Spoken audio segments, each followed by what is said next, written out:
I think you have more time to hone in on things that are important. You know, like before you're taking all these calls and I had so much shit coming in, podcasting this and running around. Now it's like, hey, motherfucker, you got to stay home. Money's not coming in. Holy shit. Now what do I got to do? So I just sit down and I talk about my family, fitness, finance, and faith. And I just literally break it down. How do I monetize, strategize and prioritize what's important? And I do it. And I think, right now, without having all the outside distractions, I think people right now, the biggest problem about the COVID-19 right now is if you're driving, like I came down here last night, at night, the restroom, like if you have to take a shit, you have to take a shit on the side of the road. Everything's closed at night. Oh, my God. That's like the worst part of COVID-19. Seriously, it is. So do you have a story about driving down here last night that you want to share? Yeah, did you take a shit on the side? Because I feel like you were kind of leading into I only had a pee, but I wanted to stop and get a water. I drink a lot of water to stay hydrated.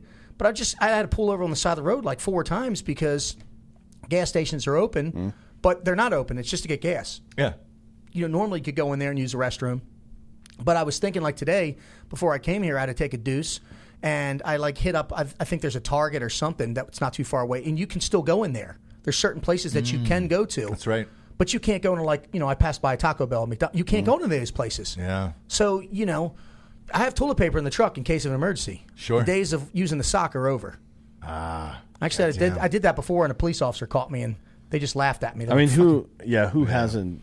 Everybody has. Ran to the front of, or ran in front of your formation a little bit, jumped into the woods. Man. It happens all the time. But other than that, I don't know about you guys. The COVID, it's not killing me at all. I actually enjoy the chaos. I do. I know people are like, you can't say that. I can. I'm in better shape than I was. Yeah. It's been almost 2 months. Yeah. Money hasn't really affected me. I've taken on more coaching clients because now more than ever people need help. Of course. So I'm doing one-on-one coaching with people. I got 6 fucking clients in the last 4 days. Yeah.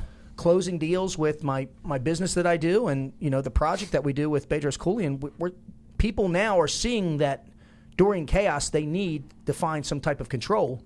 And so now they're finally investing in themselves because everybody, I think, goes with the whole thought process is, there's always tomorrow. And I think right now everybody got slapped in the face and they're like, holy shit, what happens because this could happen again. Yeah. And if it does, what are you going to do? Unemployment is skyrocketed. Yeah.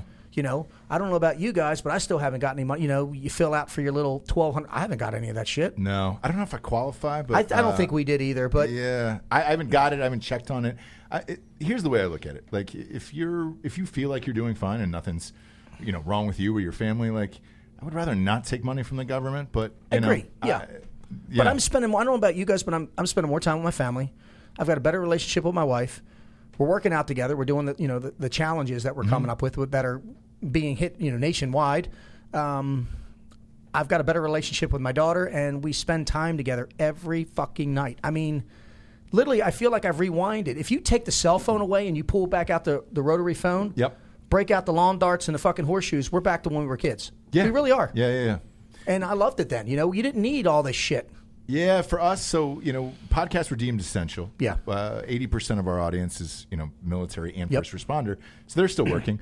So therefore, we decided to go every single day during the quarantine for all of these shows to give everybody content to listen to because Hollywood is shut down. Yeah. So it's there's 4 studios that are open in the United States. We're one of them. So we just keep gunning out shows for everyone. My life hasn't changed besides not going to restaurants or, dates and things like that. Yeah. I'm working double the hours, but I don't mind it. Obviously, what I do for a living, I love. And you're right. I've spent more time with my kids that is more quality. Yeah. Versus, hey man, you got this school tomorrow and this other thing.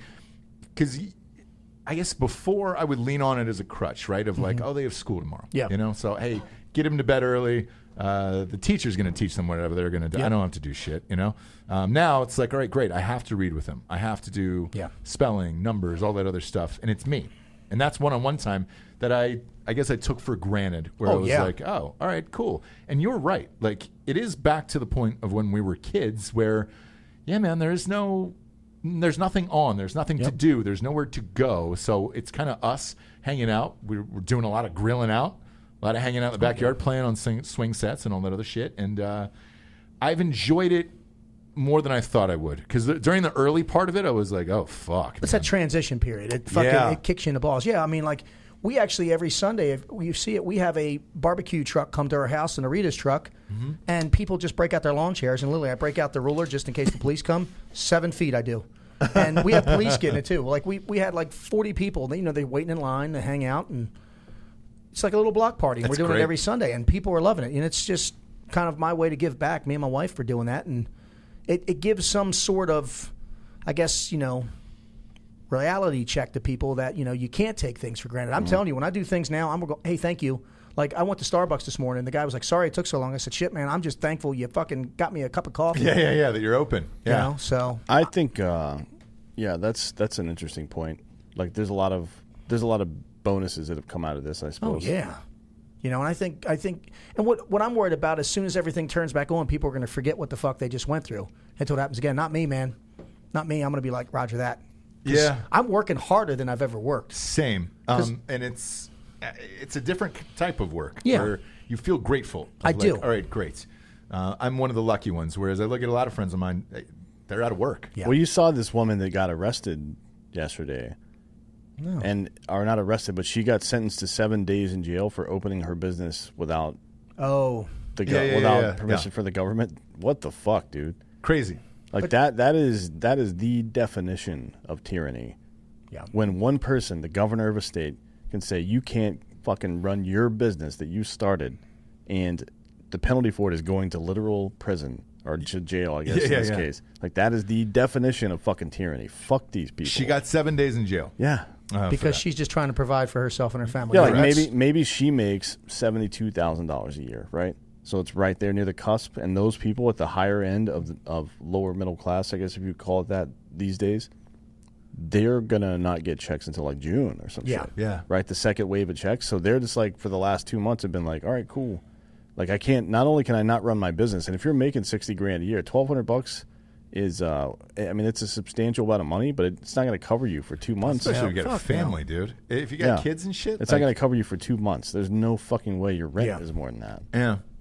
It's crazy. And look, hopefully everything will open up soon. Ours, we're in North Carolina. It's supposed to open up on Friday. Yeah. So we'll see what happens. What about you in Virginia? Friday is what they're saying. There's the waves, the 3-week waves of stuff. And I even think when things open back up, it's still going to be a clusterfuck because, they're supposed to be open in gyms, but they want you 6 feet away from each other in limited numbers. It's like, if I'm paying for something, I want to be able to go to the gym and work out when I work out. I mean, I'm not going to, come in there with my pants off and do the stupid shit I'm doing here, but I think everything's still going to be restricted, even though I think they're doing that to give some people some type of sense of calm, but you think they're just, you're going to be able to go to an Outback and there's going to be 100 people in there again? Fuck no. Yeah.